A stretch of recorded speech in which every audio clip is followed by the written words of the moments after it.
Hey all, welcome to my channel. ఈరోజు వచ్చేసి veg noodles చేశానండి. ఈజీగా మన ఇంట్లో కుడితే ఇంగ్రీడియంట్స్తో ఉంటే నేను చేశానండి. ఇంగ్రీడియంట్స్ అన్ని నేను మీకు అక్కడ చూపించేసాను ఆల్రెడీ. ఆ ఇంగ్రీడియంట్స్తో నేను కూడా ఇంట్లో చేశాను. పిల్లలు ఉన్న వాళ్ళ ఇంట్లోనైతే ఈజీగా అవుతుంది. Let's make. స్టవ్ వెలిగించేసాను. ఫస్ట్ ప్యాన్ పెట్టుకున్నాను. మీరు ఏదైనా పెట్టుకోవచ్చండి, మీ ఇంట్లో ఏది ఉంటుంది పెట్టుకొని కొద్దిగా ఆయిల్ వేసుకొని, నాకు కొద్దిగా సరిపోతుందని చెప్పేసి నేను కొద్దిగానే వేసుకున్నాను అనమాట. అంటే మీ క్వాంటిటీని బట్టి ఆయిల్ వేసుకోండి. నేను నా 2 కిడ్స్ కాబట్టి కొద్దిగానే చేశాను. ఫస్ట్ దానికి తగ్గట్టు నేను ఆయిల్ వేసాను. నెక్స్ట్ పచ్చిమిర్చి, ఆనియన్ వేసాను. ఆనియన్ స్కిప్ అండి, మీకు ఇష్టం ఉంటేనే ఆనియన్స్ వేసుకోండి. నాకు కొద్దిగా ఫ్లేవర్ కావాలని చెప్పేసి నేను ఆనియన్ వేసుకున్నాను. తర్వాత కొద్దిగా కరివేపాకు, యాజ్ యూజువల్ క్యారెట్ వేసుకున్నాను. అవి కొద్దిగా కలపండి.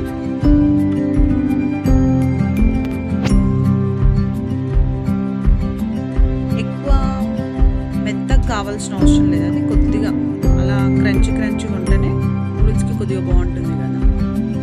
పిల్లలు కూడా ఈజీగా తినగలుగుతారు. ఏవి తినరో ఆ వెజిటేబుల్స్ అన్నీ ఇలా నూడిల్స్లోనో ఫ్రైడ్ రైస్లోనో వేస్తే వాళ్ళు కూడా ఎంజాయ్ చేసుకుంటారు.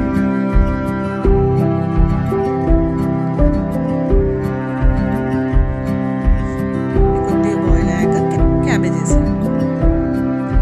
క్యాబేజ్ కూడా మొత్తం ఆయిల్లో ఫ్రై చేయకండి, లైట్గా. అది కూడా కొద్దిగా క్రంచీ ఉంటేనే నూడిల్స్కి బాగుంటుంది. కొద్దిగా మిక్స్ చేసేయండి. మిక్స్ చేసి ఒక 5 minutes దాకా వెయిట్ చేయండి.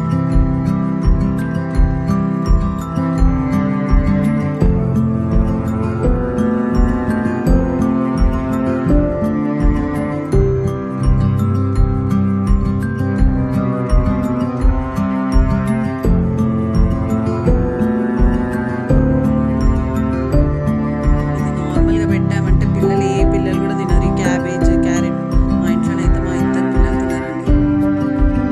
నేను అందుకే ఇలా చేస్తాను.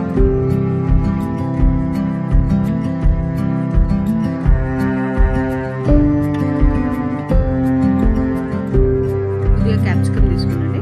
నేను ఫస్టే క్యాప్సికమ్ వేయలేను, క్యాబేజ్ తోటే వేయాలి. కాకపోతే నాకు క్రంచీనెస్ కొద్దిగా, అది కూడా క్రంచీ కావాలని చెప్పేసి వేయలేదు.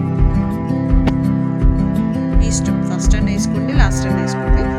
కాకపోతే మరీ ఆయిల్లో ఫ్రై చేయకండి క్యాప్సికమ్. అలా కొద్దిగా మిక్స్ చేసి కొద్దిసేపు ఆగండి. ఇక్కడ నేను సాల్ట్ ఎక్కడ వేయలేనండి. సాల్ట్ మనం లాస్ట్లోనే వేసుకోవాలి. సాల్ట్ వేసామంటే అవి సాఫ్ట్గా అయిపోతుంది. సాల్ట్ అస్సలు వేయద్దు ఇప్పుడు ఫస్ట్లో. ఒక 5 minutes లిడ్ పెట్టేసుకొని ఆగండి.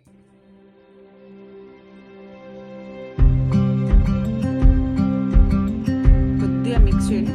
ఎక్కువ కూడా బాయిల్ కానియకండి, ఉండండి అక్కడనే కూర్చోండి. కొద్దిగా ఒక 2 minutes అన్న అక్కడనే ఉండండి.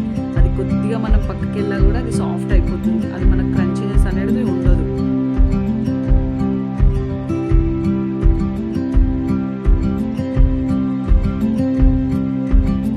నేను నూడిల్స్ ఆయిల్ కొద్దిగా సాల్ట్ వేసి బాయిల్ చేశాను.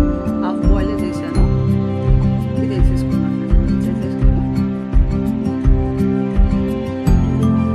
దీంట్లో ఇప్పుడు స్పైసెస్ వేయాలి. దాంట్లో ఫస్ట్ వెజిటేబుల్స్ బాయిల్ చేసేటప్పుడు అయితే స్పైసెస్ ఏం వేయద్దు. నేను ఇక్కడ చిల్లీ పేస్ట్ తీసుకున్నానండి. నేను ఇంకేం గ్రీన్ చిల్లీ అవన్నీ నేను సాస్ ఏం యాడ్ చేయట్లేదు, ఎందుకంటే పిల్లలు ఉన్నారు కాబట్టి. టేస్టింగ్ సాల్ట్ కూడా నేను ఏం యాడ్ చేయట్లేదు. కొద్దిగా సోయా సాస్ కూడా వేసాను. సోయా సాస్ కూడా అండి. కొద్దిగా కారం. ఇక్కడ స్పైసెస్ యాడ్ చేసుకోండి, మీ ఇష్టం. పెప్పర్ పౌడర్, కారం, సాల్ట్ కూడా ఇక్కడనే యాడ్ చేసేసుకోవాలండి. టేస్ట్కి తగ్గట్టు, మీ ఫ్లేవర్కి తగ్గట్టు కారం వేసుకోండి. నేనైతే 2 స్పూన్స్ హాఫ్ వేసాను. నేను 1 స్పూన్ నేను సాల్ట్ వేసాను.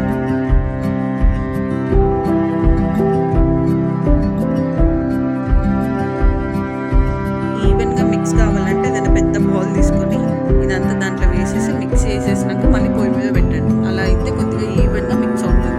లేదంటే మనం అదే స్టవ్ మీద పెట్టి తిప్పాలంటే మనతో కాదు, అది కుడదది కూడా, సరిగా కలవదు. అన్ని స్పైసెస్